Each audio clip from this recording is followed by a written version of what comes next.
보겠습니다. 신약성경 로마서 8장 31절로 34절입니다. 로마서 8장 31절로 34절 250페이지입니다.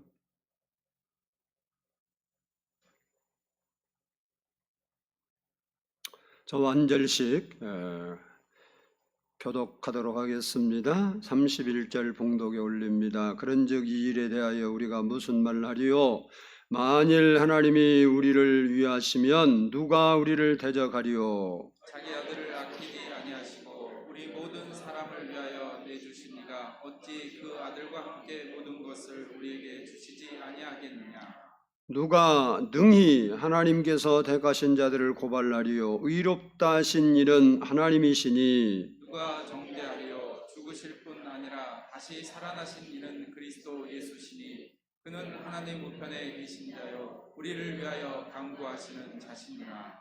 아멘. 이 시간에는 성가대의 찬양이 있겠습니다.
기도드립니다. 예수님, 저희가 주님을 사랑하고 주님을 의지하고 주님을 예배하며 살 수 있는 은혜 주신 거 참으로 감사합니다.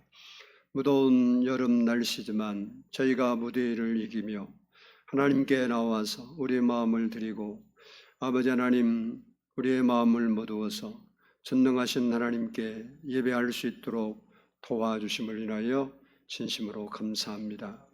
오늘도 하나님 말씀을 통해서 저희를 세워주시고 하나님 말씀으로 우리를 이끌어 주셔서 말씀 안에서 새로워지게 하시고 말씀이 우리의 삶에 이루어지게 하옵소서. 성령 하나님께서 우리의 마음을 열어 아버지 하나님 말씀이 우리의 마음에 들려지게 해주시고 깨달아지게 하시고 그 말씀이 역사하게 하옵소서.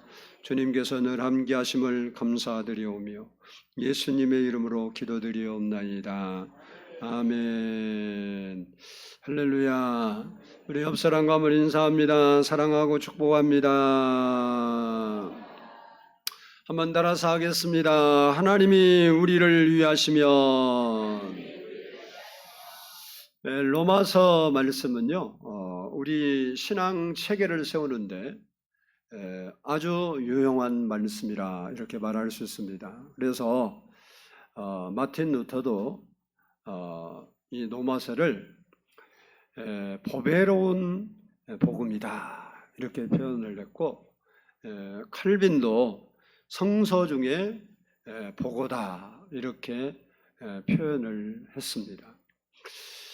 그리고 독일 경건주의자인 필립 스페너는 성경이 반지라면 로마서는 반지 이후에 고귀한 보석이고 그 중에서도 로마서 8장은 그 보석의 가장 빛나는 부분이다 라고 표현을 했습니다.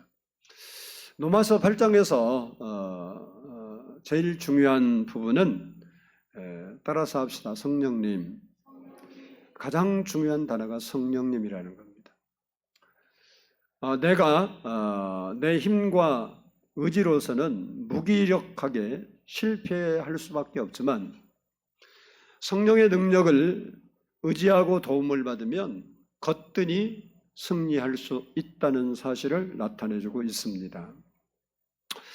로마서 8장 1절은 그리스도 예수 안에 있는 자에게는 결코 정죄함이 없나니라고 시작하고 있고, 8장 마지막 절인 39절에서는 우리 주 그리스도 예수 안에 있는 하나님의 사랑에서 끊을 수 없으리라 라는 말로 로마서 8장을 마칩니다. 이 말씀은 예수님께서 십자가에서 피 흘려 죽으신 그 공로로 인해서 우리의 모든 죄 문제를 완전히 해결해 주셨기 때문에 이제는 우리가 죄로부터 완전히 자유함을 받았다고 하는 선언입니다. 그리고 그 큰 은혜를 베푸신 하나님의 사랑에서 그 무엇도 우리를 하나님으로부터 떼어놓을 수 없다는 것이 8장 결론입니다. 특히 오늘 본문 말씀은 8장에서도 가장 중요한 부분으로서 우리가 그리스도 안에서 누리는 승리와 축복에 대한 말씀을 하고 있습니다. 이 시간에는 본문을 중심으로 우리에게 주신 영광스러운 승리와 축복에 대해서 살펴보면서 은혜를 나누기를 원합니다. 먼저 우리 31절을 한번 보겠습니다. 31절 같이 읽습니다. 그런즉 이 일에 대하여 우리가 무슨 말을 하리요? 만일 하나님이 우리를 위하시면 누가 우리를 대적하리요? 아멘. 아멘. 그런즉 이 일에 대하여 우리가 무슨 말하리요? 이 일은 넓게 보면 로마서 위의 장들을 이야기하지만 가깝게 보면 30절을 말합니다.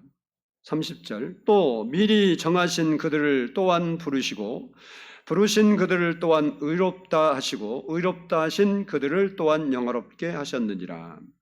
하나님께서 우리를 죄인으로 있을 때 불렀어요.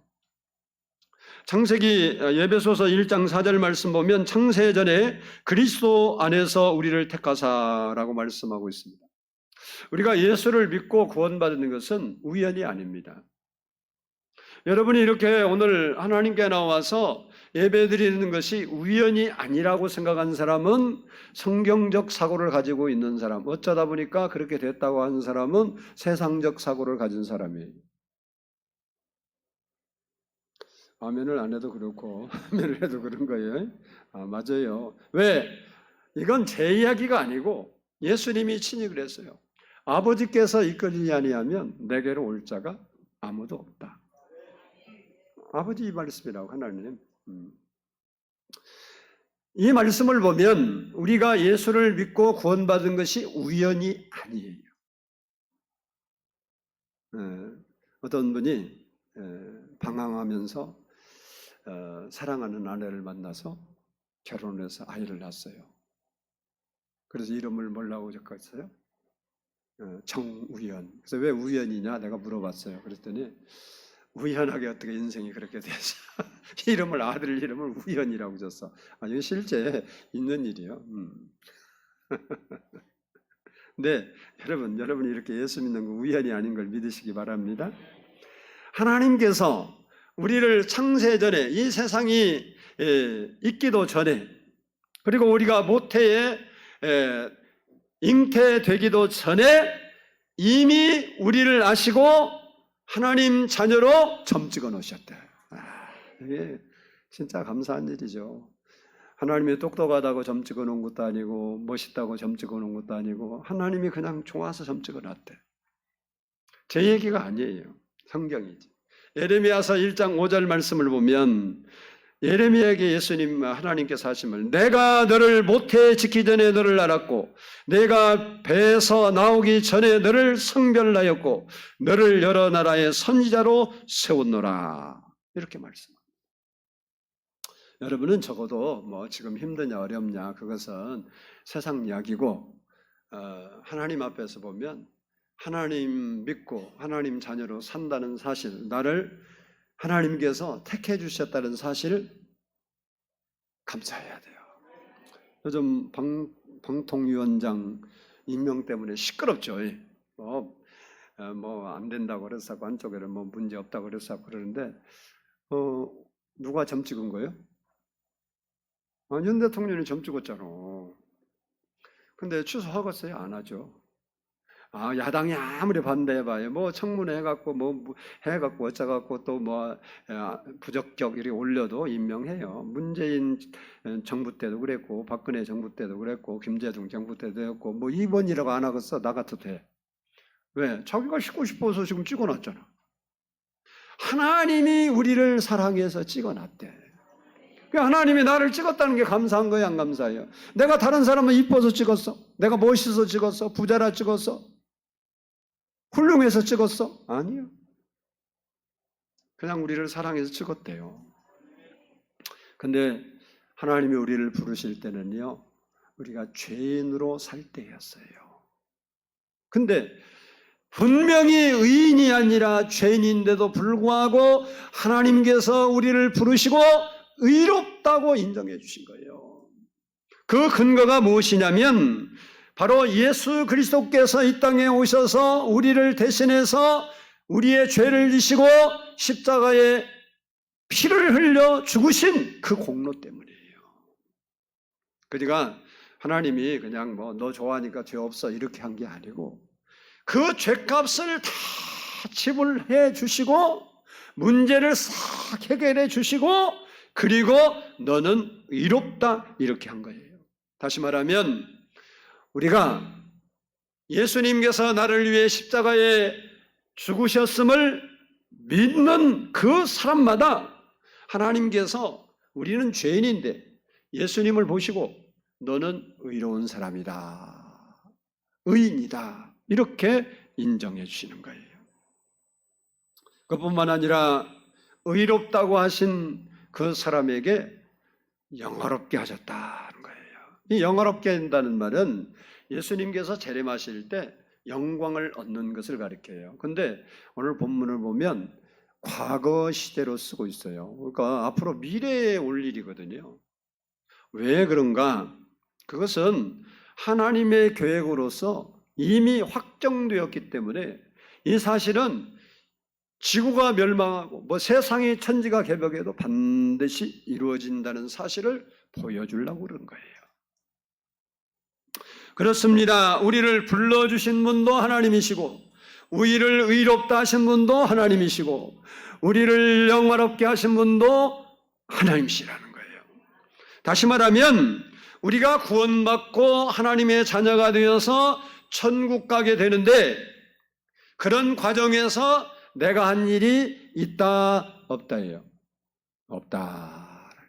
부르신 이도 하나님, 죄 없다고 의인이라고 칭하신 분도 하나님, 영화롭게 해서 천국에 이르게 하신 것도 하나님. 거기에 내가 한 일이 아무것도 없대. 그래서 오늘 본문에 이 일에 대하여 우리가 무슨 말 하겠느냐? 하나님이 부르시고 하나님이 의롭다 하시고 하나님께서 자녀 삼아주시고 하나님께서 천국으로 인도하시는데 우리가 거기에 한 일이 있어야 할 말이 있지 그 말이에요. 여는 내가 기도를 많이 했기 때문에 내가 열심히 11조를 드렸기 때문에 내가 무엇을 했기 때문에 하나님을 나를 천국으로 끌어간 것이 아니고 순전히 하나님의 은혜다. 그래서 구원은 행위에서 난 것이 아니라 하나님의 선물이다. 이렇게 에베소서 2장에서는 말씀하고 있는 것입니다. 우리가 그래서 그 은혜를 기억한다면 우리가 할 일은 나를 점찍어 주시고 선택해 주신 그 하나님께 감사하는 것이고 날 구원하시기 위해 십자가에서 피 흘리신 주님을 찬양하는 거예요. 찬송가 262장을 보면 이런 고백을 합니다. 날 구원하신 예수님 영원히 찬송하겠네. 저 죄인 어서 주께 와 죄 사하여 하심 받으라. 주 예수 사랑 못 잊어 나 항상 눈물을 흘리네. 이 세상 어디 가든지 나 주만 생각합니다. 주님 사랑 생각하니까 눈물이 맺히고 어디를 가든지 주님의 사랑을 못 잊어서 주만 생각한대. 이게 우리가 할 일이에요. 날 구원하신 예수님 영원히 찬송하겠네. 저 죄인 어서 주께 와 죄 사유하심 받으라. 주 예수 사랑 못 잊어 나 항상 눈물 흘리네. 이 세상 어디 가든지 나 주만 생각합니다.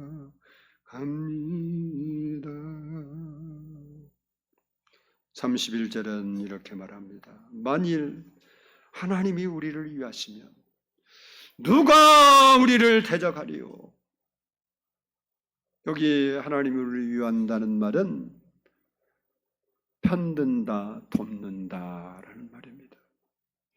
하나님이 나를 도우시고 내 편이 되시는 한 그 무엇도 나를 대적할 수 없다는 거예요.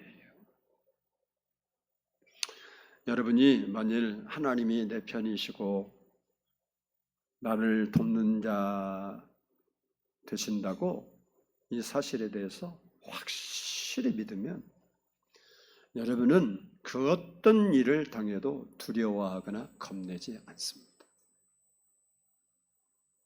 하지만 믿음이 연약하면 여전히 하나님을 믿고 살아도 불안과 염려 속에서 벗어날 수가 없습니다.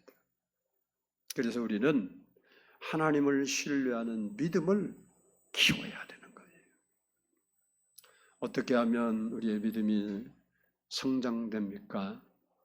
로마서 10장 17절을 보면 그러므로 믿음은 들음에서 나며 들음은 그리스도의 말씀으로 말미암느니라 라고 말씀하고 있습니다. 우리의 믿음을 키우는 방법은 하나님의 말씀을 읽고 듣고 묵상하고 실천하며 기도할 때 우리의 믿음이 성장하는 거예요. 기도하지 아니하고 하나님을 경험할 수 없고, 기도하지 아니하고 성경에 써 있는 하나님 말씀이 진짜라고 신뢰할 수 없고, 기도하지 아니하고 성경에 쓰인 말씀이 내 인생에 이루어지지 아니합니다. 기도하는 사람은 하나님 말씀이 진짜 살아계신 하나님의 말씀이고 성경의 글자로만 써 있는 것이 아니라 이 말씀이 실제로 우리의 삶에 역사하는구나를 경험하는 거예요. 그러면서 우리의 믿음이 성장되고 어떤 경우에도 하나님을 신뢰하는 믿음이 우리에게 굳게 서게 되는 것입니다. 바라기는 우리 모든 성도들이 큰 믿음의 사람 되기를 축복합니다. 어떤 일이 당해도 흔들리지 않고 나를 위하시고 나를 돕는 그분이 하나님이시고 나의 하나님이시라고.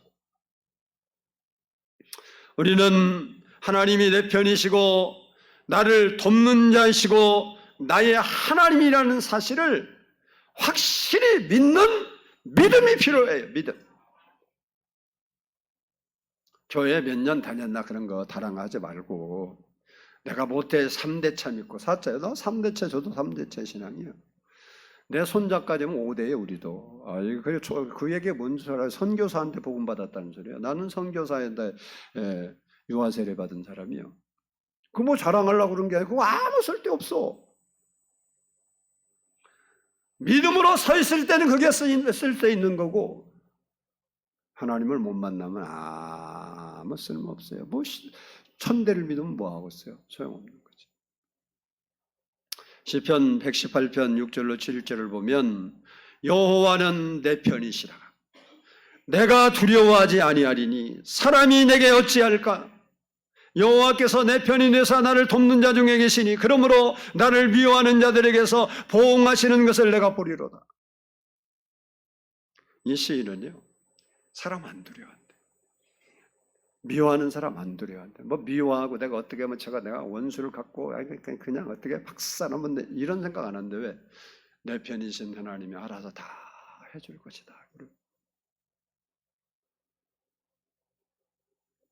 이런 말씀이 여러분이 읽으면 가슴이 뛰면 하나님이 여러분 인생에 역사하고, 그런 말 있어? 나도 맨날 들어봤어. 그러면 여러분 인생에 아무 일도 안 일어나고 그런 거예요. 뭐 교회에 나왔다가 일어나면 얼마나 좋겠어. 아니에요. 10대 해방자라는 선교단체가 있는데 이를 이끄는 세이케이트라는 분이 있어요. 이 사람은요, 중학교 3학년 때 마리아나, 마약이라고 우리나라는 했고, 뭐 외국에는 피우기도 하지만 피우기 시작했고요. 아편을 맞는 마약의 중독자 된 사람이에요. 그래서 비용을 대기 위해서 차량 절도도 하고 남의 집에 들어가서 텔레비전, 비디오, 다이아몬드를 훔치고 17살에 전과가 17범이에요. 여러분 그거 생각하면 가만 인생 되죠. 이거 말이 안 되잖아요. 부모가 너무 딱해서 17살에 16살 된 처녀와 결혼을 시켰어요. 결혼하면 좀 속 좀 차릴까 해서. 근데 결혼해서 속 못 차리면 영원히 못 차려요. 총각 처녀 때 속 차린 사람하고 결혼해야지 나하고 결혼하면 변하겠지. 천만의 말씀이요. 생각도 상상도 하지 말아요. 그러니까 믿음도 총각 때 좋아하고 처녀 때 좋아야 결혼하고 좋지. 너 나하고 결혼만 하면 내가 예수 열심히 믿고 하나님 잘 섬길 거야. 만만의 공덕. 절대 그럴 일 없으니까 속지 마라. 근데 결혼했는데 뭐 신부가 그렇게 그런 남자고 어떻게 살겠어요? 도망가 버렸어. 근데 이 아버지는 독실한 크리스찬이에요. 그러니까 자기 아들이 그러니까 얼마나 마음이 아프겠어요. 사실 여러분 부모의 심정을 어떻게 알겠어요? 그러니까 어떻게 하면 올바르게 자기 아들을 인도할까? 그것 때문에 다 기도하고 있는 중에 자기 고향 교회에 거기 이제 부흥사가 오신다는 소식을 들은 거예요. 그래서 자기 아들하고 그리고 헤어진 며느리를 데리고 부흥회를 참석했어요. 근데 그날 밤에 성령님께서 그 목사님이 심판에 대한 설교를 했는데 그 말씀으로 역사를 했어요. 거기서 예수를 믿고 변화를 받아서 그들이 헤어졌는데 새 가정을 이룬 거예요. 그 같이 이제 다시 사는 거예요. 그리고 이 사람은 신학을 가서 부흥사가 되어서 14년 동안 506교회 부흥을 했어요. 많은 청소년들이 집회에 와서 예수를 믿고 구원받고 마약을 끊고 훌륭한 인물이 되는 일에 사용됐던 거예요.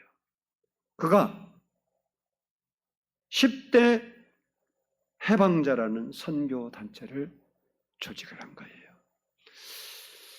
세이 게이터가 이런 말을 합니다. 수많은 대적이 나를 넘어뜨리려 하였고 악한 마귀가 위협했습니다. 그러나 하나님께서 원수와 미워하는 악의 손에서 나를 구원하여 주셨습니다. 세상에서 너희가 환난을 당하나 담대하라. 내가 세상을 이기었노라 말씀처럼 하나님이 우리를 위하시면 궁극적인 승리는 우리의 것입니다. 누가 우리를 대적하겠습니까? 라는 말을 했어요. 성경의 수많은 믿음의 인물들이 하나님이 위하시니까 대적이 그들을 이길 수 없었어요. 사드락과 메삭과 아벳노고는 왕이 대적자가 되어서 활활 타오르는 용광로와 같은 불길, 그 풀못 속에 그들을 집어 던졌지만 하나님이 그들을 위하시니까, 하나님이 그들 편에 서시고 그들을 도와주시니까 걸린 냄새도 없이 살아서 걸어 나왔습니다. 그 누구도 그들을 대적할 자가 없었습니다. 이처럼 나라도 왕도 풀무불도 사자도 장군도 실병도 하나님이 위하시는 사람은 대적하여 넘어뜨릴 수 없습니다. 그래서 오늘 본문은 말합니다. 만일 하나님이 우리를 위하시면 누가 우리를 대적하리요? 한번 따라서 합시다. 만일 하나님이 나를 위하시면 누가 나를 대적하리요? 우리의 삶에 우리를 대적하는 것들이 얼마나 많아요? 질병, 사람, 물질,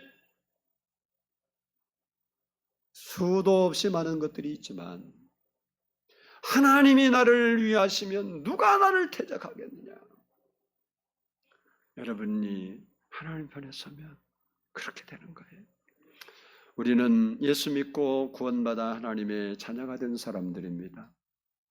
이 말은요, 하나님께서 우리를 기뻐하시고 사랑하시고 귀하게 보시는 존귀한 존재라는 거예요. 그러므로 우리는 당연히 하나님이 내 편이시고 나를 돕는 자라는 사실입니다. 하나님이 우리를 위하시고 돕는 분이시기 때문에 우리는 담대하게 인생을 살아가야 돼요. 하나님이 우리를 위하시기 때문에 우리는 결코 패배자가 될 수 없어요. 실패는 할 수 있지만 의인은 7번 넘어져도 8번 일어나게 돼 있어요. 절대 망하게 돼 있지 않습니다. 일이 안 되는 것 같고 문제가 될 것 같아도 그것은 결국 잘 되기 위한 과정이라는 걸 알아야 돼요. 요셉이 종살이하고 감옥살이 할 때 문제가 꼬이고 안 될 것 같고 꿈은 허황된 것 같지만 알고 보니까 잘 되기 위한 하나의 과정이었어. 거기를 안 갇혔으면 어떻게 애굽에 내려가고 거기를 안 갇혔으면 어떻게 총리가 되겠어요. 그러니까 우리가 살면서 때로 힘들고 어려운 일을 당할 수 있지만 그럼에도 불구하고 우리가 어려운 그것이 어려움으로 끝난 것이 아니라 밤이 지나면 낮이 오는 것처럼 하나님이 우리를 위하시기 때문에 잘 되는 과정 가운데 있다라는 사실입니다. 그러므로 우리는 절대 낙심하거나 포기하면 안 되는 거예요. 끝났다고 생각하는 순간 우리를 위하시는 그분이 일을 시작할 시간이라는 거예요. 세상 사람이 끝났다는 그 시간은 우리를 위하시는 하나님이 우리를 도우시는 시간이에요. 그래서 우리는 쓰러질 것 같지만 쓰러지지 않고, 우겨싸임을 당해도 쌓이지 않고, 거꾸로 됨을 당해도 망하지 않는 거예요. 세상 사람 볼 때 저 끝났어, 이제 안 돼. 근데 그때가 하나님이 일할 시간이라는 사실입니다. 왜? 하나님이 우리를 위하시기 때문에. 하나님이 나를 위하시면 그 어떤 사람도 그 어떤 것도 나를 대적할 수 없습니다. 우리는 하나님에 대한 이런 확실한 신앙을 가지고 낙심하지 말고 희망을 갖고 믿음으로 살아가야 되는 거예요. 여러분을 누가 돕는다고요? 하나님, 오늘 우리가 한국에 사는데요, 윤 대통령이 여러분을 도와주면 아마 우리의 삶이 상당히 괜찮아질 거요. 그죠? 아니요. 뭐 누가 욕하든 말든 그분이 여러분을 편대 도와줘 봐봐. 뭐 사업이고 뭐든 안 되고 그럴 거죠. 근데 윤 대통령하고 하나님은 게임이 안 돼. 근데 여러분이 하나님 인정을, 아이고 대통령 내가 친척을 이랬으면 좋거든, 이 생각인데, 근데 여러분 아버지가 하나님이라는데 그게 저 어떻게 그렇게 안 믿어지는지 모르겠어. 나는 이해가 잘 안 돼요. 지난 주간에 뭐 자세한 얘기는 아니고 어쨌든 어떤 분이 25년 전에 내가 사채를 쓴 적이 있는데 하나님이 돈을 주신다고 그래서 뭔 돈을 주시려고 그래? 뭐 돈 줄 일이면 누가 부자가 돈이 많이 들어올라나 그러고 있었는데 전화 왔어요.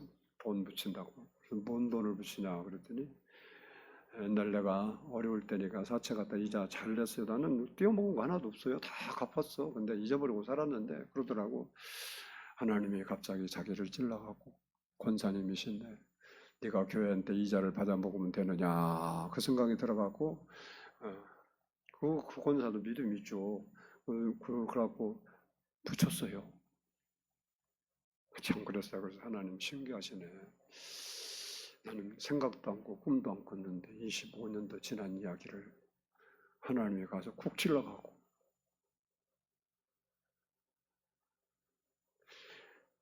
여러분 좀 하나님 믿고 삽시다. 아이고 뭐 내가 그 얘기 하려고 그런 거겠어. 아유 진짜. 하나님은 우리가 생각하신 보다 위대하시고 크시고 놀라우신 분이. 너 여러분 인생 깝깝하다고 맨날 뭐 깝깝하기는 그럼 교회 철회라도 해봐. 인생 안 풀린다고 그러지 말고. 하나님 만나기까지 기도 좀 한번 해보라고. 하나님 안 풀어주라고. 그러면 예수 믿지 마라 불어. 믿어. 도와주지도 않고 뭐 성경만 쓰이는 하나님 무슨 그럼 천국이 있는지 어떻게 알아?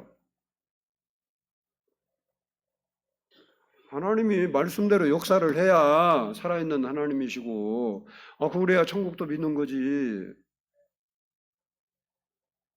아멘은 죽었다 깨어나네. 아유 주여 아버지 믿읍시다. 우리 32절 한번 봅시다. 32절 네, 같이 읽습니다. 시작. 자기 아들을 아끼지 아니하시고 우리 모든 사람을 위하여 내주신 이가 어찌 그 아들과 함께 모든 것을 우리에게 주시지 아니하겠느냐. 아멘. 아멘. 이 구절은 하나님이 우리를 위하신 근거가 무엇인가에 대한 대답이에요. 왜 하나님을 우리를 위하신가?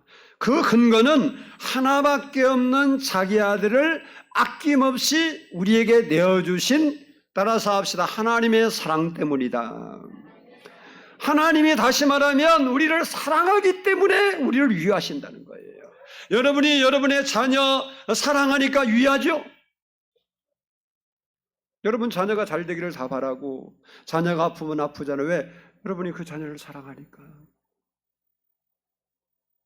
요한복음 3장 16절을 보면 하나님의 세상을 이처럼 사랑하사 독생자를 주셨으니 이는 그를 믿는 자마다 멸망하지 않고 영생을 얻게 하려 하심이라. 왜 독생자 예수 그리스도를 우리에게 아낌없이 주셨습니까? 그 이유는 하나님 형상대로 창조받은 우리가 죄로 말미암아 멸망해서 영원히 지옥의 고통을 당하게 생겼으니까 우리를 그 안에서 건져내서 하나님 자녀 삼아주셔서 영원한 천국을 선물로 주시고 세상에 살면서 하나님이 주신 은혜로 행복하게 살게 하기 위해서 예수 그리스도를 이 땅에 보내서 십자가에 죽게 하셨기 때문이라는 거예요. 하나님 편에 보면 예수님은 하나밖에 없는 외아들입니다. 소중한 아들이에요. 저도 외아들이지만 우리 아들도 외아들이에요. 근데 나는 우리 아들 못 바쳐요. 내가 너 목사 좀 해라 그러니까 내가 왜 해? 그런 말 안 해요. 바치고 싶어도 되지도 않아. 근데 하나님은 우리를 사랑해서 그렇게 소중한 아들을 주셨다는 거예요. 그런데 중요한 게 뭐냐, 오늘 본문에 그런데 무엇을 못 주겠느냐 이렇게 물어요. 다시 말해서 아들도 아끼지 않고 우리에게 아낌없이 내어주신 그분이 아들 이외에 그 다른 것, 그것을 모든 것을 선물로 주시지 않겠느냐라는 겁니다. 모든 것을 우리에게 주시지 않겠느냐라는 말은요, 우리에게 큰 위로가 되고 용기가 되고 소망이 되는 거예요. 아, 예수님 주신 예수님이 그러면 다른 것도 다 준다는 말 아니냐. 이 모든 것 안에는 우리가 살면서 필요한 모든 것이 다 들어있어요. 그 안에는 먹고 사는 문제, 진로의 문제, 직장, 사업장, 그리고 오늘과 내일의 모든 문제를 다 포함하고 있는 거예요. 근데 중요한 것은 조건이 뭐냐? 이 모든 것을 너희에게 주기는 주는데 아들과 함께 준다는 거예요. 우리는 아들 띄워놓고 달라고 했으니까 나는 그렇게 약속한 적이 없다 그러지. 오늘 본문을 보면 아들과 함께 주신다. 아들과 함께. 다시 말하면 예수님이 나와 함께 해야 된다는 거예요. 예수님이 나와 함께 하지 않으면, 다시 말하면 내가 예수님을 멀리하고 떠나면 아무 소용이 없다는 거예요. 그래서 예수님 뭐라고 말합니까? 요한복음 15장 5절에서 나를 떠나서는 너희가 아무것도 할 수 없느니라 라고 예수님께서 친히 말씀하신 겁니다. 예수님이 나와 함께 하시면 예수님이 하나님이 내 편이 되시고 나를 돕는 자가 되시기 때문에 그 누구도 나를 정죄할 수도 없고 고발할 수도 없대요. 오늘 본문 33절 34절을 보면 누가 능히 하나님께서 택하신 자들을 고발하리요 의롭다 하시는 이는 하나님이시니 누가 정죄하리요 죽으실 뿐만 아니라 다시 살아나신 이는 그리스도 예수시니 그는 하나님 우편에 계신 자요 우리를 위하여 간구하시는 자시니라 라고 했습니다.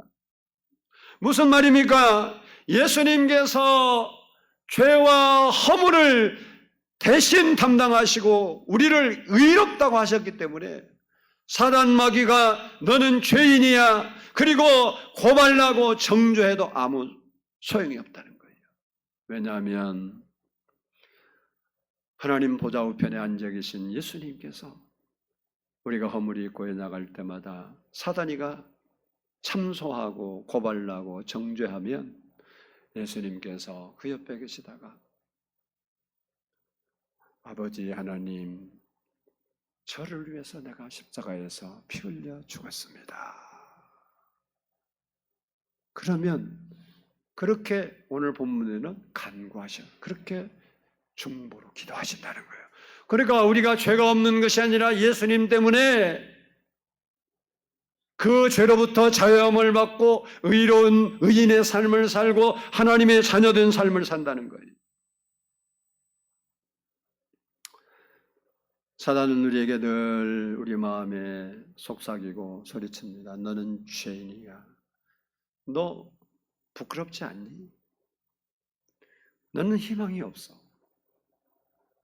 넌 그 문제로 끝이야. 너는 다시 재기할 수 없어. 너는 파멸이야.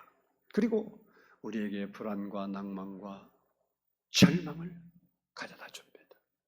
그러나 주님은 우리 마음에 말씀하십니다. 내가 너의 죄를 사했다. 내가 너를 위해서 내 생명을 버렸다.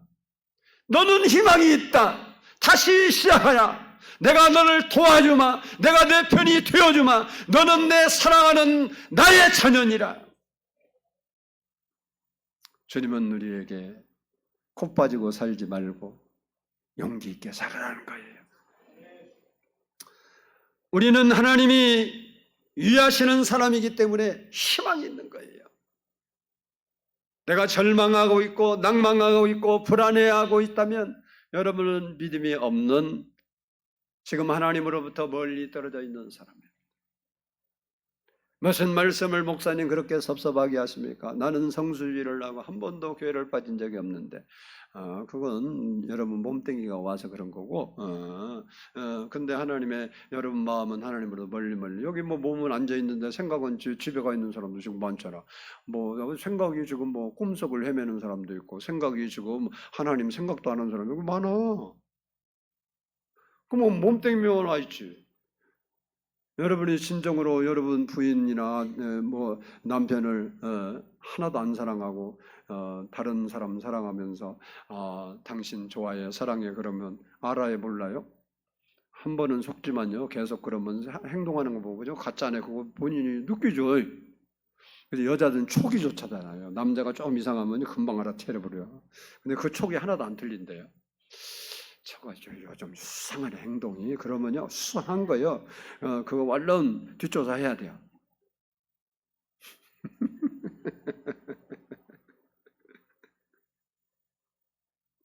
하나님이 우리를 위하시기 때문에 우리는 용기를 내서 살아야 되는 거예요.